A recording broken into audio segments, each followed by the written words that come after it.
रायगडमध्ये 18 ग्रामपंचायतीच्या निवडणुका काल झाल्या आहेत. त्यांच्या निकालाची प्रक्रिया तहसील कार्यालयांमध्ये सुरू असून तहसील कार्यालयाबाहेर ग्रामस्थ तसेच राजकीय पक्षांच्या कार्यकर्त्यांनी गर्दी केली आहे.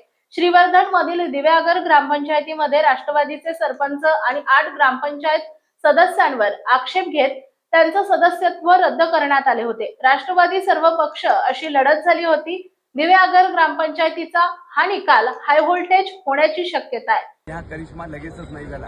ह्या करिश्म्यासाठी संघर्ष करावा लागला. गेली 10-12 वर्ष माझे कार्यकर्ते याच्यामध्ये संघर्ष करत होते आणि सर्वात महत्त्वाचं म्हणजे दिव्यागरमधील सर्व समाजाने मला एकमुखाने पाठिंबा दर्शवला होता. माझ्यावर विश्वास टाकला होता की दिव्यागरमध्ये जे काही चाललेलं आहे अनधिकृत बांधकाम असतील, स्थानिक रोजगारावर जी कुऱ्हाड पडते या बाबतीमध्ये जे काही असंतोष जो निर्माण झालेला होता तो असंतोष फक्त एक आणि एक विजय तोडणकरच दूर करू शकतो.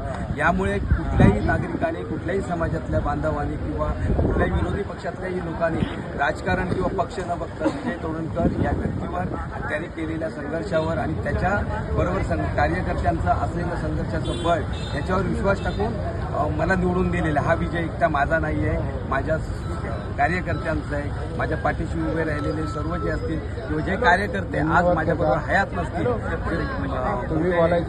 वयस्कर जे होते त्यांची कित्येक वर्षापासूनची इच्छा होती की धन्यवाद यावा आणि विजय दिव्यागरसाठी काम करावं. हा विजय ह्या सर्वांचा विजय आहे.